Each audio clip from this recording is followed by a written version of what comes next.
Mr. Nigel Farage from Europe of Freedom and Democracy. Today, and during your speech, Mr. Barroso, there was an all-pervading sense of gloom, and I saw for the first time even your own supporters shaking their heads. They don't believe in what you're saying. The European people don't believe in what you're saying. And I don't really think even you now believe in what you're saying, because we all know that Greece is going to default. The end game for Greece is near, and you can't say you weren't warned. You were told that the treaties were fatally flawed. You were all told that Greece should never have joined the euro. And when I stood up here 5 years ago and talked about Greek bond spreads, you treated me with such utter derision, it was as if I'd been let out of the local lunatic asylum. No, you've been warned all the way through. So now what you've got is economic governance, and everybody here in this front row supports more European economic governance. What is European economic governance? I'll tell you what it is. It's a plane landing at Athens airport, out of which get an official from the Commission, an official from the European Central Bank, and an official for the appalling IMF.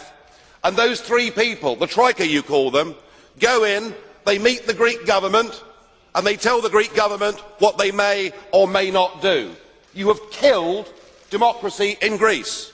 You have three part-time overseas dictators that now tell the Greek people what they can and can't do. It is totally unacceptable. Is it any wonder that Greek people are now burning EU flags and drawing swastikas across them?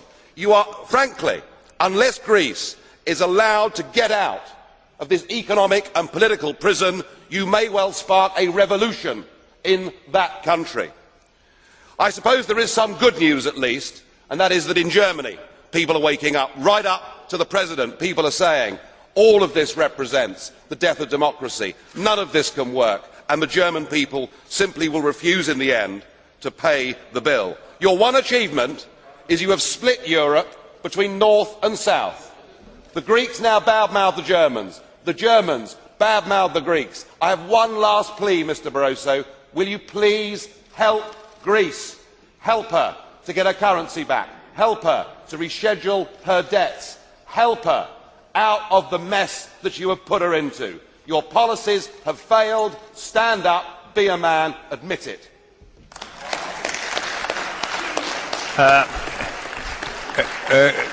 Mr. Farage, is a blue card to you. Do you agree? Okay. Pan Lambert. Mr. Lambert. Mr. Farage, you're a very good speaker here. I admire your skills, but I have one question to you. You said, well, basically by our dictator way of dictating to the Greeks what they have to do, we will spark a revolution over there. What I noticed over the summer is that the closest we got to a revolution was in the streets of London, and that's not part of the euro. So I'd like to see how you believe that we are going to get out if it's everyone on its own. Thank you. You're quite right. London has had some huge social problems, but they're not there today, are they? The difference is that in Greece, these protests go on day after day. And I put it to you that if you strip from people, if you rob people of the most powerful thing they possess in a free society, their ability to vote for and to fire their governments, their ability to be the masters of their own destiny, if you take that from them, all they're left with is civil disobedience and violence. And so what you're doing in the name of economic governance is something that is incredibly dangerous, and far from this European project being something that will engender peace, it is likely to do the very opposite. Dziękuję bardzo. Dziękuję panu.